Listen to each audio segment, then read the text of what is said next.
आज हम लोग चालू करते हैं गवर्न एंड संचालक।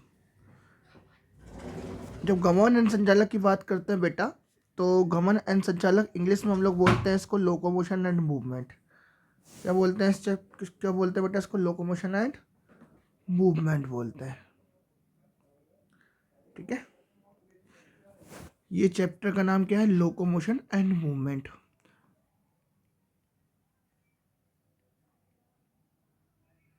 चलो, अब यहाँ पर हमारे पास क्या है? जो मूवमेंट है, मूवमेंट बोलते हैं संचलन। तो संचलन जीवों की एक महत्वपूर्ण विशेषता, ओबियस सी बात है। जंतुओं एंड पावतों में अनेक तरह के संचलन होते हैं। ठीक है, अमीबा सदृश एक कोशिका जीव में जीव द्रव्य का प्रवाही संचलन इसका एक साधारण स्वरूप है। हमारे पास क्या लिखा है? इंग्लिश में लिखा है स्ट्रीमलाइन ऑफ साइटोप्लाज्म, प्रोटोप्लाज्म। तो क्या होता है? जो अमीबा होता है ना बेटा, इस अमीबा का जो अंदर क्या रहता है? साइटोप्लाज्म रहता है। ये साइटोप्लाज्म क्या करता है? एक तरफ मूवमेंट करता है, वन साइड स्ट्रीमिंग करता है। तो वही लिखा है यहाँ पर, ये याद रखना है। क्या याद रखना है? जीव द्रव्य का प्रवाही संचलन इसका एक साधारण रूप है। कई जीव पक्षमाभ, कसाव और स्पर्शक द्वारा संचलन करते हैं, है ना? क्या क्या बेटा? पक्षमाभ, कसाव और स्पर्शक द्वारा क्या करते हैं? संचलन करते हैं। अब ये पक्षमाभ, कसाव और स्पर्शक क्या क्या होते हैं, जरा सुनो। तो पक्षमाभ का मतलब होता है सीलिया, कसाव का मतलब होता है फ्लैजिला और स्पर्शक का मतलब होता है टेंटिकल्स, जो सिलेंट्रेट में मिलते हैं। फ्लैजिला किस में मिलता है बेटा? बैक्टीरिया में मिल जाता है। सीलिया कहाँ मिल जाता है तुमको? फैलोपियन ट्यूब, जो हम लोग क्या बोलते हैं? क्या फैलोपियन ट्यूब को क्या बोलते हैं? Fallopian tube. तुम्हारे पास जहाँ पर क्या होता है, क्या बोलते हैं? अंडाणु और स्पर्म क्या होते हैं यहाँ पर बेटा? अंडाणु और शुक्राणु दोनों क्या होते हैं? इस ट्यूब के अंदर क्या होते हैं? फर्टिलाइज होते हैं, है ना? उसको हम लोग क्या बोलते हैं? फैलोपियन ट्यूब बोलते हैं। ठीक है, हिंदी मीनिंग देख लेना बेटा उसका, वहाँ पर सीलिया मिलता है। और हमारे पास एक पैरामीशियम होता है। पैरामीशियम की जो क्या कोशिका भित्ति होती है, उसकी कोशिका भित्ति में हमारे पास क्या होता है? यहाँ पर सीलिया से लगे हुए होते हैं। ठीक है, अब आओ जरा, हमारे पास मनुष्य में पाद, पैर, जबड़े, मुंह, फलक, आँख में जीवा आदि को भी गतिशील कर सकता है। ठीक है ना? कुछ संचलन में स्थान या अवस्थिति परिवर्तित होता है, तो ऐसी ऐच्छिक संचलनों को गमन कहते हैं। ठीक है, क्या बोलते हैं बेटा? गमन। गमन मतलब क्या कि ए लोकेशन है और बी लोकेशन है, ध्यान रखना। तो ए का बी के पास मूवमेंट करना, दैट इज कॉल्ड गमन। और गमन करना जिसमें हमारे पास क्या होता है? उसकी फिजिकल स्थिति चेंज होती है, ध्यान रखना, है ना? गमन कहता है। टहलना, दौड़ना, चढ़ना, उड़ना, तैरना आदि भी गमन या संचलन के ही कुछ रूप होते हैं। अब याद रखो एक चीज, अगर मैं यहाँ पर खड़ा हूं, यहाँ पर एक ए बंदा खड़ा है जो क्या कर रहा है? यहाँ पर उसके पैर यहीं पर स्टॉक है, बस वो मूव कर रहा है लेफ्ट साइड और राइट साइड, पर उसके पैर यहीं पर क्या है? फिक्स है। लेफ्ट साइड जा रहा है और राइट साइड जा रहा है। संचालन कहाँ हो रहा है? लेफ्ट साइड और राइट साइड, सीधे तरफ और दाएं और बाएं जा रहा है। बस उसके पैर स्थिर हैं। तो इसमें इसको क्या बोलते हैं? इसको बेटा, इसको हम लोग बोलते हैं क्या? मूवमेंट। ठीक है, चलन संरचनाओं का एक अन्य प्रकार की एक गति में संलग्न संरचनाओं में विभिन्न होना आवश्यक नहीं है। उदाहरण के लिए पैरामीशियम में पक्षमार्ग होते हैं। पक्षमार्ग का मतलब क्या होता है तुम्हारे पास बेटा? सीलिया होता है। पक्षमार्ग भोजन की कोशिका ग्रसनी में प्रवाह और चलन दोनों कार्य करते हैं, ध्यान रखना। क्या क्या क्या क्या काम करते हैं? अगर पैरामीशियम की बात करो तो पैरामीशियम में पक्षमार्ग भोजन की कोशिका ग्रसनी में प्रवाह में चलन दोनों में काम, चलन मतलब मूवमेंट में भी काम आते हैं और प्रवाह में। वहां पर एक वर्ड लिखा है बेटा, साइटोफेरेंक्स नाम लिखा है, साइटोफेरेंक्स जाकर देखना। ठीक है, या फिर यहाँ पर एक और लिखा होगा वर्ड साइटोफेज, ये नाम लिखा वहाँ जाके देख लेना, ठीक है। चलो आगे चलते हैं, तो हम लोग बोलते हैं हाइड्रा अपने स्पर्शक मतलब क्या, टेंटिकल से पकड़ने के लिए पकड़ता है और चलन दोनों के लिए प्रयोग में कर सकता है। हम अपने पाद, अगर इंसान की बात करो तो पाद मतलब पैर से शरीर की मुद्रा बदलने के लिए प्रयोग में लाते हैं और चलन के लिए भी लाते हैं। उपरोक्त प्रेरणाओं में से संकेत मिलता है कि गति और चलन का पृथक रूप से अध्ययन नहीं किया जा सकता।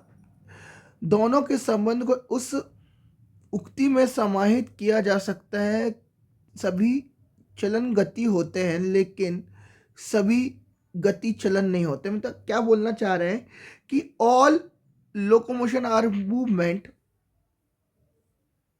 बट, ठीक है, all movement are not locomotion, ठीक है। ऑब्वियस सी बात है,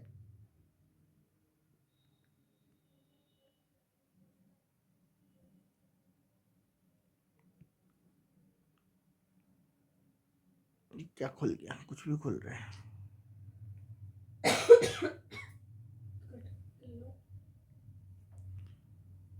इसके बाद की बात क्या है कि क्या सभी चलन गति होते हैं लेकिन सभी गति चलन नहीं होते, है ना। अब यहाँ पर ये वाली लाइन याद रखना, मोस्ट इम्पोर्टेंट लाइन है कि जो मूवमेंट होता है, जो गमन होता है, जो संचलन होता है, वो होता किस लिए है। तो जंतुओं में जो चलन के तरीके, परिस्थिति की मांग, उसकी अवस्था कैसी है, डिमांड कि उसका एनवायरनमेंट उस समय के लिए डिमांड क्या कर रहा है, और आवास के अनुरूप होता है, जहाँ रहने के अनुरूप होता है, वो जहाँ रह रहा है। तो फिर चलन की क्रिया प्रायः किसके लिए होती है, भोजन पाने के लिए होती है, आश्रय जहाँ रहना हो, साथी ढूंढने के लिए, अनुकूल प्रजनन करने के लिए, अनुकूल प्राकृतिक स्थिति की तलाश, और शत्रुओं और पक्षियों से पलायन के लिए भी की जाती है, और इनसे रक्षा के लिए भी की जाती है, ठीक है। ये वाला स्टेटमेंट याद रखना, ये बहुत इंपॉर्टेंट स्टेटमेंट है, ये वाला, ये आ सकता है, ये वाला स्टेटमेंट। और कौन सा आ सकता है, ये पैरामीशियम वाला आ सकता है। और कौन सा आता है सकता है, ये हाइड्रा वाला आ सकता है, ठीक है। अगर मैं बात करूं कौन कौन से हैं तुम्हारे पास, तो एक तुम्हारे पास ये वाला स्टेटमेंट है, दूसरा तुम्हारे पास ये वाला स्टेटमेंट है, तीसरा तुम्हारे पास है कि सभी चलन गति होते हैं लेकिन सभी गति चलन नहीं होते हैं, एक तीसरा स्टेटमेंट ये है तुम्हारे पास, चौथा स्टेटमेंट ये वाला आ गया तुम्हारे पास। ये चार एक पैराग्राफ में याद रखने हैं आपको। अब गति के प्रकार कितने टाइप को, तो मानव शरीर की कोशिकाएं मुख्यतः 3 प्रकार की गति दर्शाती हैं, यथा अमीबीय, अमीबी मतलब स्यूडोपोडिया द्वारा, स्यूडोपोडिया, पक्षमाभी, पक्षमाभी मतलब किसके द्वारा बेटा, सीलिया के द्वारा, और पेशीय मसल के द्वारा। आपने अध्ययन के 8 में पढ़ा है कि जहाँ पर पक्षमाभ और कसाभिका कोशिका झिल्ली की अपवृद्धि होती है, ठीक है। कसाभिका गति शुक्राणु को तैरने में सहायता करती है, ये देखो ये आ गया स्टेटमेंट, याद रखना, ये पांचवा छठवा, ये कौन सा, ये पांचवा होगा, ये छठवा स्टेटमेंट याद रखना। अमीबीय, पक्षमाभी और पेशी, ये 3 तो मूवमेंट होता है, पर यहाँ पर पक्षमाभ और कसाभिका कोशिका की झिल्ली अपवृद्धि होती है, ये भी याद रखना है। और कसाभिका गति शुक्राणुओं को तैरने में सहायता करती है, ये याद रखना है कि अगर मैं बात करूँ स्पर्म की, तो स्पर्म को मूवमेंट करने के लिए क्या चाहिए, फ्लैजिला चाहिए, ठीक है। फ्लैजिला को क्या बोलते हैं, कसाब बोलते हैं। अब हमारे पास जो स्पॉन्ज होते हैं, स्पंज होते हैं, स्पंज की नाल तंत्र में, नाल तंत्र ध्यान रखना, उसका कैनाल सिस्टम बोलते हैं, कैनाल सिस्टम बोलते हैं, कैनाल सिस्टम को हिंदी में बोलते हैं नाल तंत्र, में जल संचरण को बनाए रखती है तथा युगलिना और युगलिना जैसे प्रोटोजोआ में चलन का कार्य करता है। ध्यान रखना, स्पंज में युगलिना और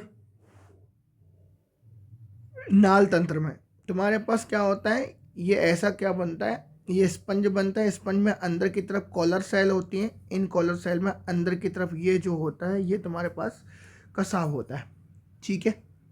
यूग्लिना में भी तुम्हारे पास चप्पल के शेप का होता है और ये ऐसा कुछ रहता है, दो, एक छोटा एक बड़ा रहता है।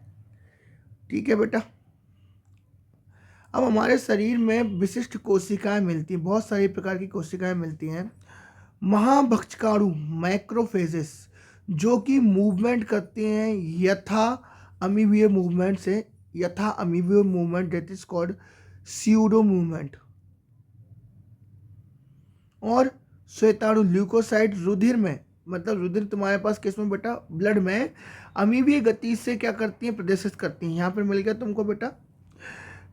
यह क्रिया जीव द्रव्य की प्रवाही मतलब प्रोटोप्लाज्म की प्रवाही द्वारा कुक्कुट पाद बनाकर, कुक्कुट पाद मतलब तुम्हारे पास क्या है यहाँ पर, स्यूडोपोडिया। कुक्कुट पाद मतलब क्या, स्यूडोपोडिया बनाकर बनाकर अमीबा क्या करता है, मूवमेंट करता है। कोशिका कंकाल तंत्र जैसे सूक्ष्म तंतु माइक्रोफिलामेंट अमीबी गति में सहयोगी होते हैं। किसमें बेटा, अमीबे गति में सहयोगी होते हैं। सूक्ष्म तंतु भी अमीबी गति में क्या करते हैं, मूवमेंट करते हैं। और सूक्ष्म तंतु क्या होते हैं, वो तंतु होते हैं जो सेल के शेप को मेंटेन करने का काम भी करते हैं। Is it clear? ठीक है। हमारे अधिकांश नलिकाकार अंगों में जो पक्षमार्ग उपस्थिति होती है अस्तरित होते हैं, जैसे पक्षमार्ग की गति होती है। श्वास नलिका में पक्षमार्ग की समन्वित गति से वायुमंडल वायु के पानी का प्रवेश करने वाले धूल कणों और वाह पदार्थों को हटाने की मदद मिलती है। मतलब कहना यह चाह रहा है कि हमारे पास जो श्वास नली होती है, ट्रैकिया होता है, ट्रैकिया के बाद जो लंग्स में चले जाते हैं धूल के पार्टिकल को, तो हम लोग इसको यूनिफॉर्म मूवमेंट के थ्रू बाहर निकाल देते हैं। और यहाँ पर क्या प्रेजेंट होता है, हमारे पास सीलिया प्रेजेंट होता है। हमारे अधिकांश नलिका, ठीक है, कोई दिक्कत नहीं इसमें, ये याद रखना। श्वास नली में, ठीक है बेटा, ये याद रखना। अब अगली की बात करते हैं हम लोग, क्या कि मादा प्रजनन मार्ग में डिंब का परिवहन, वो डिंब आ गया ना, ये देखो जो मैं तुमको पहले बताया, क्या मादा प्रजनन मार्ग मतलब क्या, तुम्हारे पास किसकी बात कर रहा है, फेलोपियन ट्यूब की बात कर। फेलोपियन ट्यूब में तुम्हारे पास क्या होता है, ये जो अंडाणु आते हैं तो अंडाणु का मूवमेंट कराता है ये। ठीक है।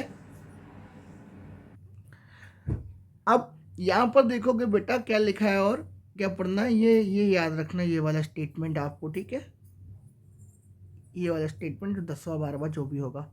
अब आगे की तरफ जाते हैं। हमारे पादों, पादों मतलब पदों होना चाहिए, पादों लिखा हुआ है, पादों नहीं हो सकता, पदों होना चाहिए। तो हमारे पैरों में, जबड़ों में, जीवा, जीवाटंग में आदि की गति के लिए पेशी है। मतलब कौन सा बेटा, तुम्हारे पास स्केलेटन मसल है ना, और स्मूथ मसल गति आवश्यक होती है। पेशियों में संकुचन, संकुचन मतलब कॉन्ट्रैक्शन के गुण को प्रभावी उपयोग मनुष्य और अधिकांश बहुकोषीय जीवों के चलन और अन्य प्रकार की गतियों में होता है। Is it clear? है ना। चलन के लिए पेशीय, कंकाल और तंत्रिका तंत्र की पूर्ण संहिता। ऑब्वियस सी बात है, अगर मेरे को हाथ उठाना है तो ब्रेन का भी काम चाहिए और हाथ में मसल का भी काम चाहिए, आवश्यकता होती है। इस अध्याय में हम आप पढ़ेंगे पेशियों के प्रकार, उनकी संरचना, संकुचन की क्रियाविधि और कंकाल तंत्र के महत्वपूर्ण पहलू क्या क्या होते हैं। अगर हम लोग बात करें बेटा, अभी जो हमारे पास पेशी होती है, पेशी मतलब तुम्हारे पास पेशी है ना, जो मसल की बात करते हैं हम लोग, तो हम लोग अगर बात करें पेशी की, तो पेशी एक विशेष प्रकार की ऊतक है। क्या है, एक टिश्यू है। और इसकी उत्पत्ति अध्ययन स्तर से होती है। मतलब अध्ययन स्तर मतलब क्या, मीजोडर्म से होती है। वेट, तो मीजोडर्म, मीजोडर्म बोलते हैं। एक वयस्क में उसके शरीर का भार लगभग, ध्यान रखना, 40 से 50%, कितने परसेंट बेटा, हिस्सा पेशियों का बना होता है, मसल का बना होता है। इनके कई प्रकार के गुण होते हैं, जैसे उत्तेजन, ये ध्यान रखना, ये मोस्ट इंपॉर्टेंट है। क्या क्या बेटा, उत्तेजनशीलता, संकुचनशीलता, प्रसार और प्रत्यास्था, एक्साइटेबिलिटी और इलेक्ट्रिसिटी। ठीक है ना, ये याद रखना, ये सारी चीजें इसमें आती हैं, चार याद रख, उत्तेजनशीलता, संकुचनशीलता, प्रसार प्रसार और प्रत्यास्थता। 40 से 50% प्रतिशत हिंसा पेशिए का होता है हिस्सा, ठीक है। अब जैसे स्थापन, रंग, रूप और उसकी उनकी क्रिया का नियम पद्धति। स्थापन के आधार पर 3 प्रकार की पेशियां पाई जाती है, कंकाल, अंतरंग और हृद। कौन कौन सी? कंकाल, अंतरंग और हृद। कंकाल मतलब स्केलेटन, अंतरंग मतलब स्मूथ और हृद मतलब तुम्हारे पास कार्डियक। 3 टाइप की मसल होती हैं। अगर मैं बात करूं तो तुम्हारे पास क्या है, जो कंकाल तंत्र होती हैं, ये शरीर कंकाल अवयवों के निकट संपर्क में होती हैं। सूक्ष्म द्वारा सूक्ष्म द्वारा दृष्टि द्वारा देखने पे इनमें धारियां मिलती है, ऐसे लंबे लंबे धारियां मिलती हैं। इन्हें रेखित बोलते हैं, और इनको क्या बोलते हैं? रेखित पेशी बोलते हैं, और इंग्लिश में बोलते हैं स्ट्राइएटेड। बोलते हैं स्ट्राइएटेड मसल। चूंकि इनकी क्रियाओं की तंत्र द्वारा ऐच्छिक नियंत्रण होता है। ध्यान रखना, ये ऐच्छिक होती हैं, मतलब कैसी होती हैं बेटा? इन पर हम लोग कंट्रोल कर सकते हैं। ध्यान रखना, ऐसी किस्म क्या कर सकते हैं? कंट्रोल। ऐच्छिक क्रियाएं होती हैं, है ना। इंग्लिश में बोलेंगे वॉलेंटियर, ये वॉलेंट्री। तो वॉलेंट्री कंकाल पेशियां होती हैं, इन्हें ऐच्छिक पेशी भी कहते हैं। ये मुख्य रूप से चलन, क्रिया और शारीरिक मुद्दा बदलने में सहायता करती है। किसमें बदलती है बेटा? ये ध्यान रखना, मुख्य रूप से चलन, क्रिया में, शारीरिक मुद्दा में। अब अगर और मैं बात करूं तो अंतरंग पेशियां शरीर के खोखले अंतरंग अंगों जैसे, अंतरंग मतलब क्या? सॉफ्ट वाले खोखले अंग जैसे आहार नाल, जनन मार्ग आदि की भीतरी भित्ति में स्थित होते हैं। आहार नाल, जनन मार्ग आदि की भीतरी भित्ति में स्थित होते हैं। ये अरेखित और चिकनी दिखती हैं। अरेखित और चिकनी, ध्यान रखना। अरेखित मतलब क्या? इसमें लंबे लंबे स्ट्राइटेड मसल धारी देखने को मिलती नहीं है। अरेखित चिकनी दिखती हैं, अतः इन्हें चिकनी पेशियां, अरेखित पेशियां कहते हैं, स्मूथ मसल बोलते हैं। इनकी क्रिया तंत्रिका तंत्र के ऐच्छिक नियंत्रण में नहीं होती, इसलिए नॉन वॉलेंटियर होती हैं और यूनिन्यूक्लियोटाइड होती हैं। ध्यान रखना, एक सिंगल क्या होता है? न्यूक्लियस होता है, केंद्रक। ये पाचन मार्ग द्वारा भोजन और जनन मार्ग द्वारा युग्मक गैमीट के अभिगमन परिवहन में सहायता करते हैं। गैमीट का मूवमेंट उसमें क्या करते हैं? सहायता करते हैं। जैसा कि नाम से विविधित है, हृदय पेशियां, हार्ट की पेशियां कई हृदय पेशियों के द्वारा, हृदय पेशी के संगठन के द्वारा श्वासवश रचना में एकत्रित होती हैं, है ना। संघ रूप आधार पर ये जो हृदय पेशियां रेखित होती हैं, कैसी होती हैं? रेखित, बट अनैच्छिक होती है। ध्यान रखना, ये स्ट्राइएटेड होती हैं, यूनिन्यूक्लियोटाइड होती हैं, एक, है ना, एक न्यूक्लियस मिलता है। क्योंकि अब तंत्रिका इनकी क्रियाएं भी सीधे नियंत्रित नहीं होती है, और ये कैसी होती है? नॉन वॉलेंट्री होती हैं और ब्रांच्ड होती है। कैसी होती है? ब्रांच्ड। कैसी होती है बेटा? ब्रांच। इनमें क्या होती है? कई ब्रांच देखने को मिलती हैं। कंकाल पेशी की संरचना और संकुचन क्रिया विधि को समझने के लिए हम लोगों को पेशी बंडल देखना पड़ता है, और पुलिका फेसिकल की बनी पट्टी को भी देखना पड़ता है। अब संयुक्त रूप से कॉलेजनी संयोजी ऊतक के घिरे होने को हम लोग बोलते हैं फेसिया। अब मैं ये डायग्राम तुम लोगों को कल बताऊंगा बेटा, ओके, है ना। Bye bye.